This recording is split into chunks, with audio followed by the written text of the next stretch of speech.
안녕하세요 여러분. 팔란티어 주식 20일 안에 2배 간다 라는 캐시우드의 인터뷰 헤드라인을 보신 적이 있으신가요? 오늘 소개할 영상은요, 제가 정말 오랜 시간 투자해온 기업 팔란티어에 대한 소식을 전달드리려고 하는데요.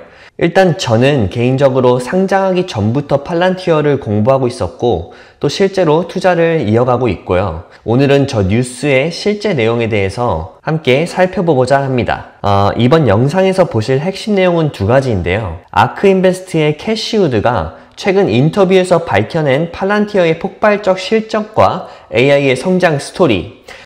두 번째는 제가 요즘 완전히 빠져있는 구글의 노트북 LM이라는 게 있는데요. 이 구글의 노트북 LM AI가 해석하고 나눠주는 팔란티어 스토리, 이렇게 두 가지에 대해서 나눠볼 겁니다. 그래서요, 오늘은 제가 직접 이야기를 하지는 않을 거고요. 제가 요즘 정말 애용하는 이 구글의 AI가 얼마나 기능이 대단한지 같이 한번 보여드리고 싶어서 가져와 봤어요. 지금 제가 이 캐시우드의 인터뷰 영상을 구글한테 시켜서 내용을 다 정리하고 설명하게 한 건데요. 내용의 핵심 정리를 제가 먼저 해보자면, 캐시우드는 팔란티어 상업 매출이 70% 넘게 급증하고 있고 AI 자동 코딩 덕분에 개발 생산성이 불과 1년 만에 수십 배가 뛰었다고 말하고 있거든요. AI가 의료 연구를 혁신하고 신약 개발 비용을 대폭 낮출 것이고 세계 경제 성장률을 끌어올릴 거라고도 예측하고 있어요.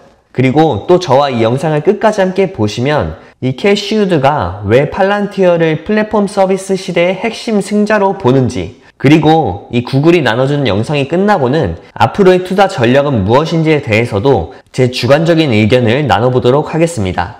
일단 이 인트로가 길어지면 지루하니까요. 이 AI 혁명 최전선에 팔란티어가 어떤 역할을 하고 있는지 구글의 노트북 LM과 함께 보시죠. 안녕하세요. 오늘은 여러분께서 보내주신 자료들, 이걸 좀 바탕으로 해서 심층 분석, 그런 시간을 가져보겠습니다. 네. 캐시우드의 팔란티어랑 AI 분석, 그리고 블랙록의 그 잠재적 관세 정책 영향, 투자 전략, 이런 흥미로운 내용들이 좀 있는데요. 네네. 그 기술 혁신이랑 거시경제, 딱 두 가지 큰 축이네요. 맞습니다. 그래서 이걸 명확하게 정리해서 여러분이 핵심만 딱 빠르게 파악하시고 또 혹시 다른 분들께 이 내용을 전달하실 때도 도움이 될 만한 그런 인사이트를 뽑아내는 게 오늘 목표입니다. 자, 그럼 바로 시작해볼까요? 좋습니다. 특히 AI가 산업을 어떻게 바꾸는지, 또 정책 변화가 시장에 어떤 영향을 줄 수 있는지, 이런 중요한 관점들이 담겨 있어서요. 아마 설명하실 때 포인트 잡기 좋으실 거예요. 그럼 먼저 캐시우드 분석부터 보죠.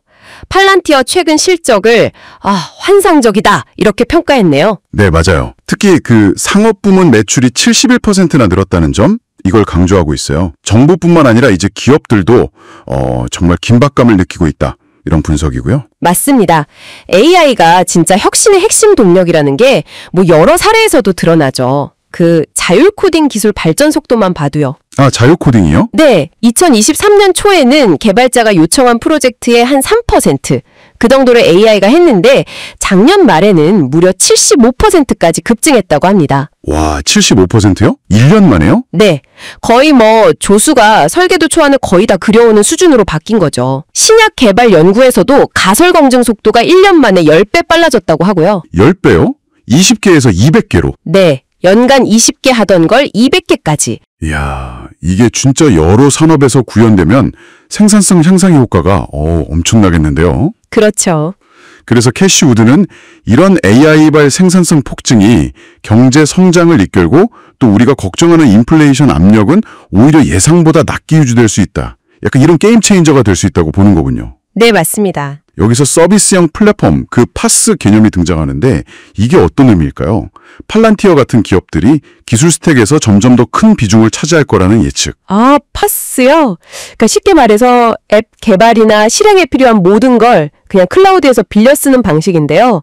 캐시우드는 팔란티어 같은 기업들이 바로 이 중간다리 역할, 그러니까 AI 기술을 실제 가치로 연결하는 핵심 플랫폼 역할을 할 거다, 이렇게 보는 겁니다. 아하, 그러니까 하드웨어나 단순 클라우드도 중요하지만 네, 그것보다는 결국 AI 기술을 활용해서 진짜 가치를 만들어내는 플랫폼 기업들, 여기에 주목해야 하는 분석이죠.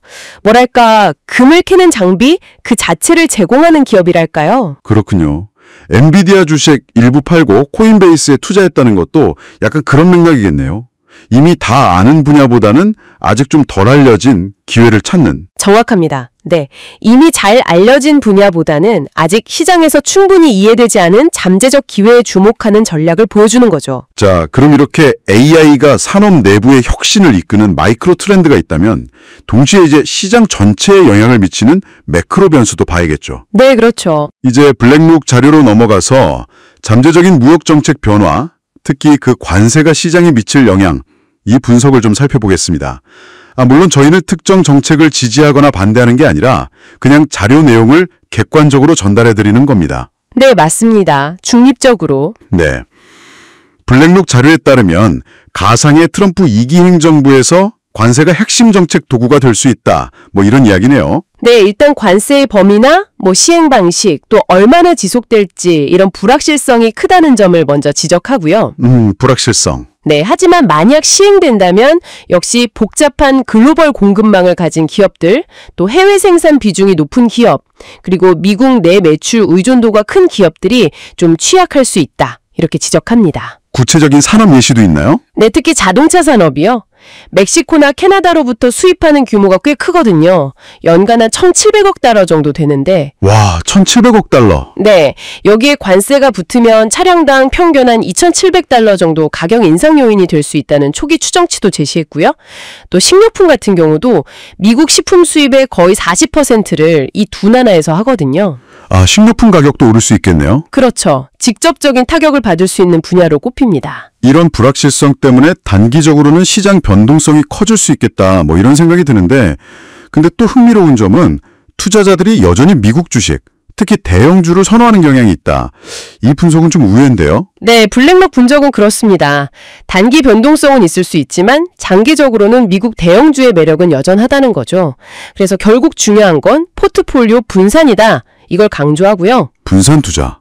어떻게 하라는 거죠? 뭘까요? 관세 이슈가 있어도? 네, 관세 같은 정책 이슈가 단기적인 어떤 노이즈, 잡음을 만들 수는 있지만 장기적으로 볼 때는 결국 펀더멘탈이 탄탄하고 이익 성장 능력을 꾸준히 보여주는 퀄리티 기업, 이게 중요하다는 겁니다. 퀄리티 기업에 대한 확신은 변하지 않는다. 네, 바로 그거죠. 만약에 단기 변동성이 좀 걱정된다면 포트폴리오 안에서 시장 변동에 좀 덜 민감한 자산을 넣는 최소 변동성 전략이나 아니면 특정 수준 이상 손실을 막는 버퍼 전략, 손실 제한 전략이라고도 하죠. 이런 걸 활용하는 방법도 고려해 볼 수 있다. 이렇게 덧붙였습니다. 네, 오늘 살펴본 내용 핵심을 좀 정리해보죠, 여러분. 우선 AI는 진짜 놀라운 속도로 산업 전반의 생산성을 혁신하고 있고 팔란티어 같은 팟 기업이 이 흐름 속에서 핵심 역할을 할 거다, 주목받고 있다는 점, 이 부분을 다른 분들께 설명하실 때는 AI 도입이 이제 선택이 아니라 필수다, 이런 점을 강조하시면 딱 좋을 것 같습니다. 네, 그렇죠. 그리고 동시에 잠재적인 관세 정책 같은 이런 거시적인 요인들이 단기적으로는 시장 변동성을 키울 수 있지만 장기 투자 관점에서는 역시 펀더멘털이 강한 우량 기업 중심의 분산 투자가 중요하다는 분석이 있었죠? 맞습니다. 이 정보들이 여러분의 시각을 좀 넓히고 또 이걸 다른 분들께 전달하시는데 좋은 재료가 되었기를 바랍니다. 네, 마지막으로 여러분께 한번 생각해 볼 질문 하나 던지면서 마무리할까 하는데요. 좋죠. 오늘 저희가 논의한 AI 기반의 생산성 혁신이라는 이 거대한 기술적 흐름하고요. 네. 또 잠재적 무역정책 변화가 가져올 수 있는 어떤 지정학적 긴장감이라는 또 다른 흐름. 네. 이 두 개가 막 서로 부딪히고 얽힐 때요.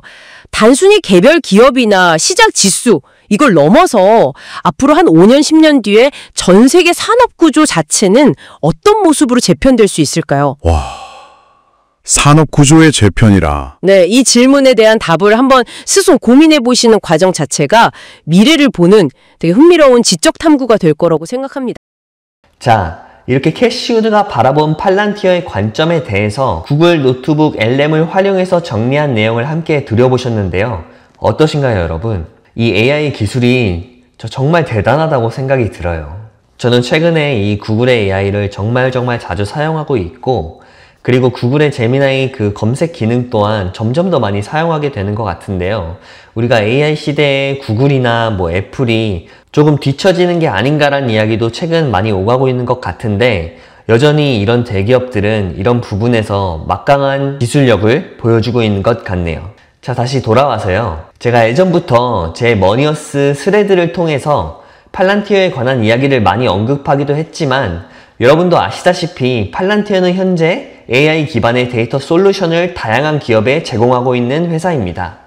그런데 이 팔란티어의 기술력은요, 다른 기업들과 비교 자체가 어려울 정도로 독보적이라고 해요. 그리고 기존에는 팔란티어가 대기업 중심으로만 협업을 했었는데 최근에는 중소규모 기업들과도 손을 잡기 시작했다는 소식들이 들리고 있거든요. 그래서 앞으로 더 많은 기업들이 팔란티어와 협업하는 시대가 본격적으로 열리지 않을까 기대해 볼 수 있겠습니다. 실제로 제 주변에도요, 팔란티어에 투자 중인 분이 여럿 계시고 그 중에서는 정말 이 회사가 알려지기 전부터 공부했고 또 묵묵하게 투자해온 열정적인 그룹이 있거든요. 그분들 사이에서 나오는 공통된 의견 중에 하나를 소개시켜 드리자면요. 앞으로의 회사들은 팔란티어를 거치지 않고는 경쟁이 불가능한 시대가 온다, 이거예요. 지금까지는 어떤 회사가 1등이냐를 판단할 때 그 회사의 제품의 퀄리티나 또 판매 실적이나 그 회사가 바라보는 성장성 같은 지표들이 그 기준이 됐었죠. 예를 들면 아이폰의 압도적인 판매량이 애플을 세계 시가총액 1위로 만들었고 마이크로소프트 같은 경우도 마찬가지였어요. 하지만 앞으로 다가올 미래는 다르다는 거예요. 이제는 누가 팔란티어와 협업하느냐가 곧 그 회사의 경쟁력을 말해주는 기준이 될 수도 있겠다는 겁니다. 그만큼 팔란티어가 세계 시장에서 주목받는 기업이 되었고 성장 속도도 현재로서는 정말 놀라울 정도라는 거죠. 팔란티어는 단순히 데이터를 분석해주는 기업이 아니라 기업의 전략 자체를 변화시키고 경쟁의 판을 바꾸는 플랫폼이 되고 있다는 거예요. 그게 바로 지금 우리가 팔란티어에 주목해야 하는 이유라고 생각하고 있습니다. 여러분, 개인적으로 제 인생에서 이거 정말 대단하다고 느끼는 몇몇의 기업들이 있는데요. 오늘 영상 주제인 팔란티어도 그중 하나예요. 이런 회사들의 투자를 하다 보면 느끼는 공통점이 하나가 있는데요. 바로 이 회사를 팔 이유가 전혀 없다는 확신이 든다는 점입니다. 제가 그런 확신을 갖게 된 건 단순히 주가가 올랐기 때문이 아니라 그만큼 오랜 시간 공부를 했고 또 투자자로서가 아니라 동업자처럼 회사를 함께 바라보면서 지난 시간들을 보내왔기 때문이에요. 팔란티어만 해도 이미 10배 이상이 올랐지만 저는 아직도 이 회사의 진짜 시작은 이제부터라고 생각을 하거든요. 그래서 주가가 떨어지던 뉴스가 요란하던 불안하지가 않아요. 제 주변에도 제 이야기를 듣고 팔란티어에 투자한 친구들이 여럿 있는데요. 요즘 저한테 와서 이게 많이 올랐는데 팔까 말까를 물어보고도 하거든요. 근데 저는 항상 이렇게 말해요. 아직 시작도 안 했고 지금 팔기는 너무 아깝다고요. 왜냐면 이 회사의 펀더멘털은 이미 시장을 지배할 만큼 단단하다고 보기 때문입니다. 이런 확신이 있으면 투자자로서 정말 마음이 편해요. 만약에 반대로 회사의 본질을 이해도 하지 못하고 단지 유행이나 뉴스만 쫓아서 투자를 했다면 매일매일이 불안했겠죠. 또 다른 어떤 이슈만 터져도 덜컥 겁먹고 팔아버리거나 혹은 너무 불안해서 아무것도 못하는 상황이 생겼을 거예요. 그래서 결론적으로 저는 마음이 편한 투자가 가장 좋은 투자라고 믿고 있고요. 그런 회사를 찾기 위해서는 결국 공부와 깊은 시야가 필요하다고 생각합니다. 여러분, 그래서요. 앞으로도 제가 제 영상들을 통해서 이런 확신이 드는 기업들에 대해 저의 시각과 시장의 평가를 꾸준히 함께 나눠보도록 하겠습니다. 오랜 시간 함께 회사를 지켜보고 길게 보는 투자자분들과 함께 성장할 수 있기를 한번 바라보겠습니다. 그럼 오늘 영상은 여기서 마무리하겠고요. 오늘도 저의 영상이 도움이 되셨다면 좋아요와 구독, 알림 설정까지 부탁드릴게요. 감사합니다.